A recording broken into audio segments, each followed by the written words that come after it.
अस्सलाम वालेकुम नाजरीन, महकमा इत्तलात व राबिता आमा के हफ्तेवार प्रोग्राम सुकून के आज के शुमारे में आपका खैर मकदम है। मैं हूं आपका मेज़बान शकील शान।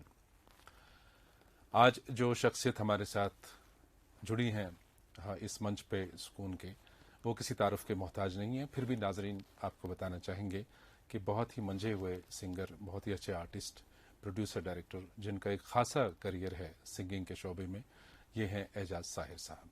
एजाज भाई, आपका बहुत बहुत इस्तकबाल है। अस्सलाम वालेकुम शकील भाई। वालेकुम सबसे अस्सलाम। पहले मैं आपका शुक्रगुजार हूँ और department of information and public relation का बहुत शुक्रगुजार हूँ कि आपने मुझे मदऊ किया अपने इस प्रोग्राम सुकून में। जी, तो एजाज भाई, जैसे कि हम आम तौर पे जो भी हमारे गेस्ट यहाँ पे रहते हैं, तो इस सफ़र की शुरुआत तो होती है किसी भी चीज़ की। तो आपसे भी बिल्कुल हट के कुछ नहीं पूछेंगे, वही पूछेंगे कि जो सिंगिंग का करियर आपने चुना है, इसका इंतखाब किया था, ये शुरुआत कहाँ से हुई और कैसे हुई? बेसिकली यूँ हुआ कि हमारे जो मतलब रिलेटिव मेरी फूफी है, उनके यहाँ एक प्रोजेक्टर हुआ करता था मेरे बचपन में। अच्छा। तो जब वहाँ जाते थे वो अक्सर फिल्में चलाया करते थे उस प्रोजेक्टर पे। तो उसमें जैसे पुरानी फिल्में जैसे मिर्ज़ा असदुल्ला खान गालिब को लेके वैसे, तो ये बार बार रिपीट करते थे उस मतलब उन फिल्मों को टेस्ट के हिसाब से जो फिल्में थी। तो मैं भी गुनगुनाने लगा उन जैसे वो जो गाने थे। तो स्कूल में मुझे चुन लिया गया प्लेयर वगैरह के लिए। तो खैर ये सिलसिला तब से जारी है। अच्छा, बिल्कुल, ये तो बचपन की शुरुआत हुई। जी।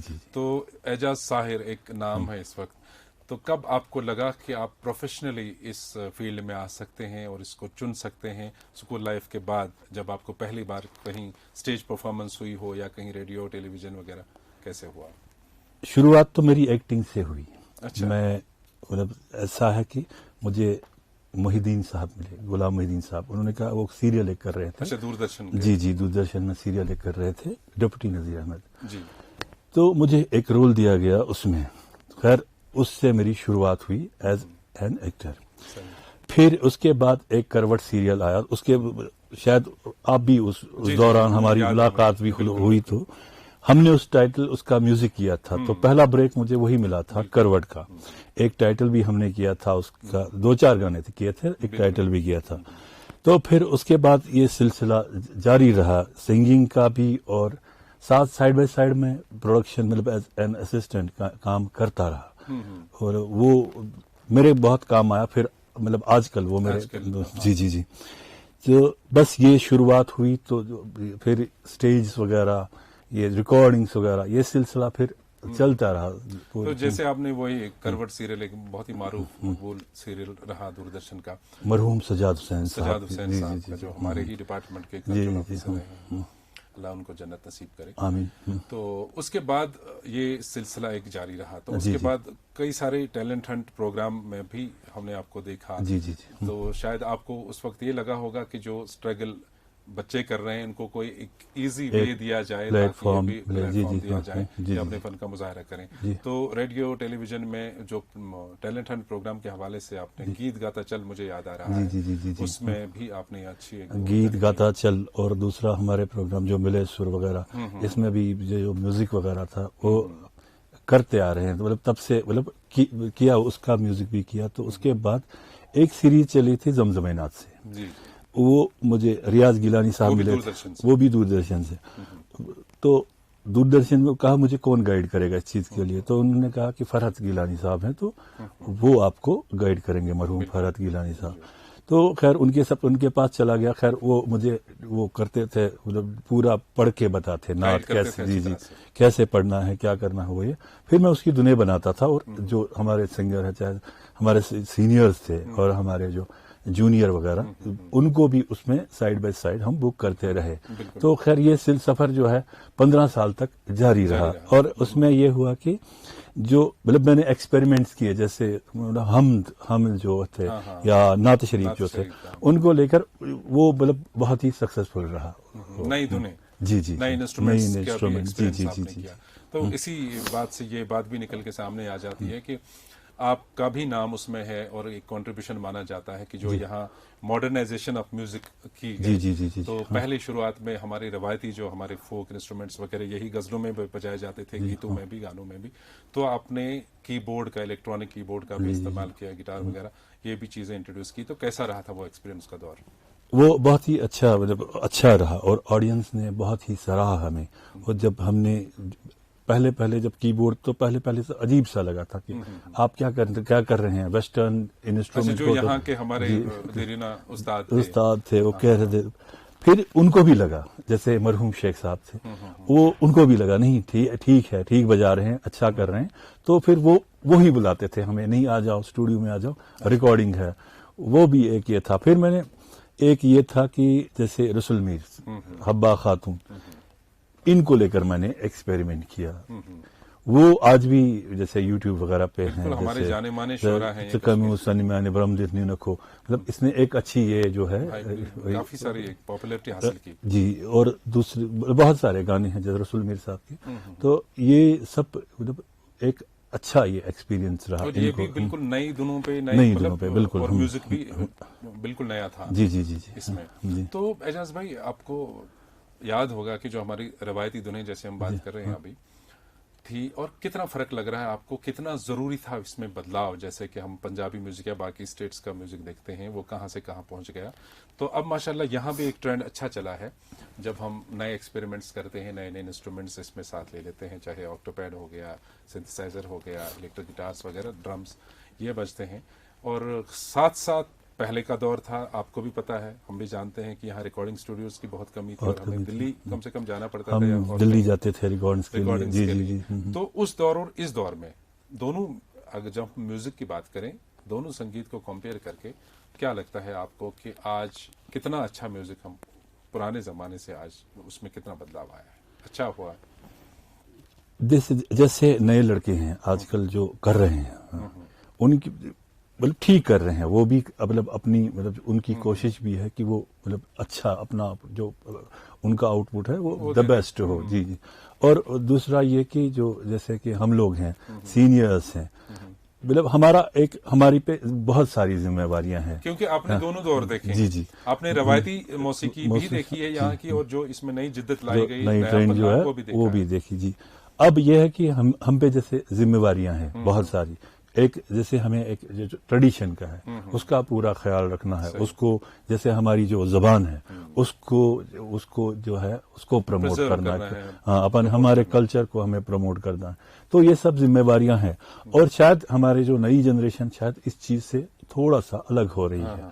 हाँ, तो उन्हें भी चाहिए कि जो भी कंटेंट बोले, चाहे वो प्रोड्यूसर हो, चाहे डायरेक्टर हो, चाहे सिंगर हो, उनको चाहिए कि वो इस चीज को बहुत सीरियस ले, क्योंकि ये मतलब सीरियस लेने वाली चीजें हैं। तो क्या जरूरी चीजें हैं, जैसे हम यंगस्टर्स से मुखातिब हो रहे हैं इस वक्त, जो हमारे संगीत के शोबे में इस वक्त आ रहे हैं, पोएट्री से लेकर के धुन बनाने, लैंग्वेज का इंतखाब, तो किन किन चीजों का ख्याल रखना होगा? वही एक कंटेंट, जैसे एक गजल ली, वो हो मतलब किसी अच्छे शायर की हो, जिसमें पूरा एक ये हो कि मीटर हो, वजन हो, वो, और दूसरा मतलब अच्छे जैसे एक्सपर्ट्स हैं उनकी राय लें।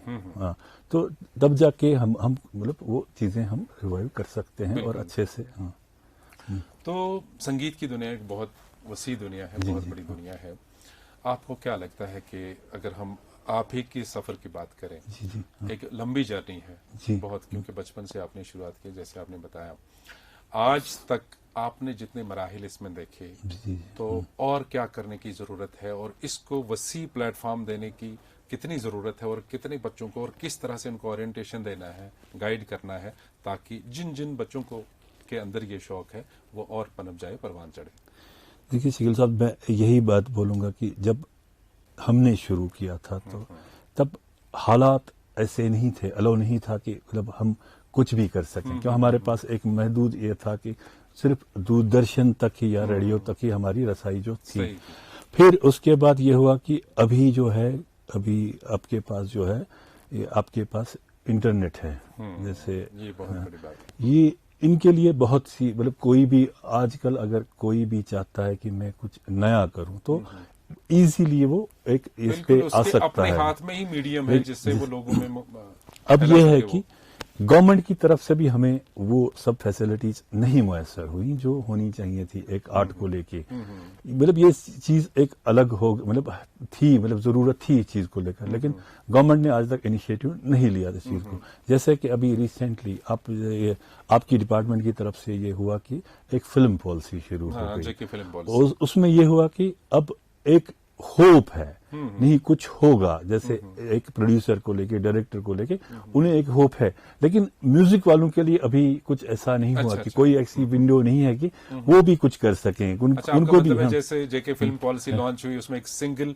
विंडो सिस्टम के तहत जो फैसिलिटीज हैं, शूटिंग से लेकर के फिल्म बाकी सब्सिडी और लोकल आर्टिस्ट को लेना, टैलेंट को लेना, उसमें सिंगल विंडो सिस्टम। इसी तरह से आपका ये मुतालबा है कि जो संगीत का शोबा है इसके लिए भी कोई ऐसी पॉलिसी होनी चाहिए, बिल्कुल होनी चाहिए, क्योंकि लड़के चाहते हैं इस फील्ड में आना, क्योंकि उनके पास कोई है नहीं, वो जो भी करते हैं मतलब ओन करते हैं अपने, जैसे जी वो अपने पैसे खर्च करके एक एल्बम करते हैं। सब जो यहाँ के इदारे हैं जो जबान, मौसीकी और कल्चर को प्रमोट करने के लिए मुतय्यन किए गए, जैसे रियासती कल्चरल एकेडमी, मतलब हमारी कल्चरल एकेडमी है जिनके cultural academy of art, culture and languages, तो इसी तरह से है रेडियो है, जैसे आपका भी डिपार्टमेंट इसमें है। हाँ, हमारे डिपार्टमेंट की तरफ से भी कल्चरल इवेंट्स वगैरह होते हैं। जी जी जी।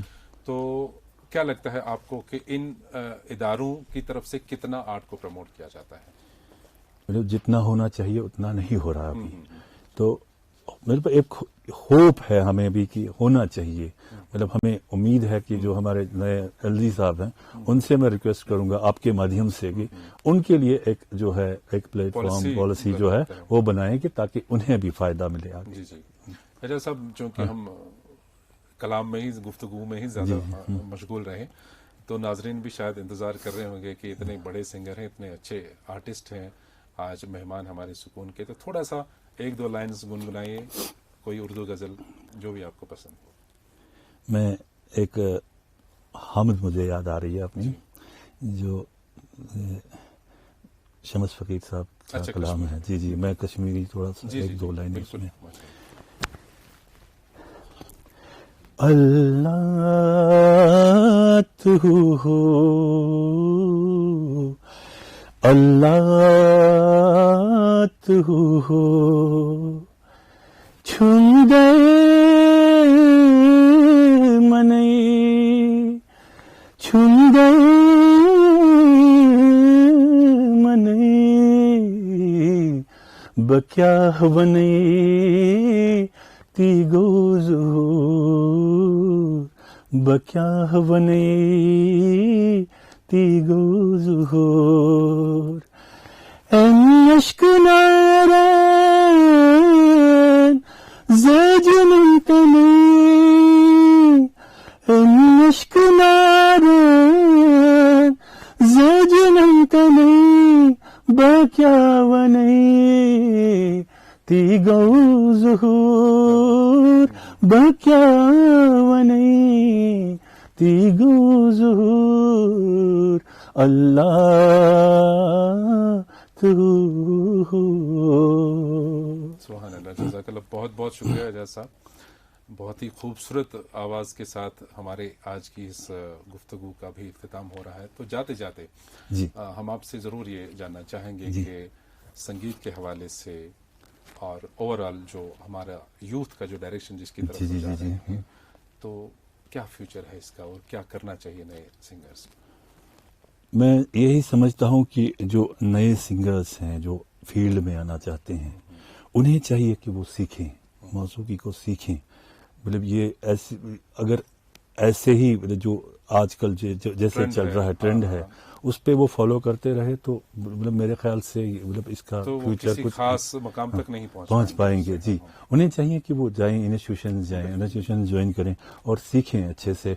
और जो भी जैसे म्यूजिक जो एक है, रबाब है अपना, संतूर है अपना, इन चीजों जी जी अपने जो अब हमारे इंस्ट्रूमेंट्स हैं इनको सीखें, अच्छे से सीखें, तो इंशाल्लाह इनका फ्यूचर भी वैसे भी हर चीज के लिए गाइडेंस निहायत लाज़िम लाजमी बिल्कुल, होती है बिल्कुल ज़रूरी उस्ताद है। का जी, इंतखाब जी। करना और फिर उसके पीछे मतलब शागिर्दी हासिल करके और जो रमूज असरार होते हैं किसी भी आर्ट को लेकर के बारीक बीनियां होती हैं वो उन चीज़ों से सीख पाते हैं। सीख पाते हैं। जी, जी। तो हाँ। बातें बहुत सारी करनी थी जी, हमें, जी, लेकिन जी। वक्त की कैद है, हमें यहीं पर इख्तिताम करना पड़ेगा। और दोबारा मैं आपका बहुत बहुत दिल से शुक्रिया अदा करता हूँ कि आपका आज भी अपने बहुत-बहुत शुक्रिया। मसरूफ शेड्यूल में से टाइम निकाला और आज शुक्रिया। हमारे मेहमान बने। बहुत बहुत शुक्रिया। नाजरीन, आपको बताना चाहेंगे कि जो हमारे ये सुकून के सारे शुमारे हैं दूरदर्शन के अलावा ये हमारे सोशल मीडिया प्लेटफॉर्म्स पर भी दस्तियाब हैं। DIPR-JK हमारी ऑफिशियल फेसबुक हमारा पेज है, इसी तरह से यूट्यूब चैनल हमारी DIPR-JK, ट्विटर हैंडल भी DIPR-JK। ज़रूर इस प्रोग्राम के हवाले से हमें और तमाम प्रोग्रामों के हवाले से अपनी राय का इजहार करें और हम तक पहुंचा दें। हमें हमेशा की तरह इस बार भी आपके फीडबैक का इंतज़ार रहेगा। दीजिए अपने मेज़बान और मेहमान को भी इजाज़त। खुदा हाफिज़।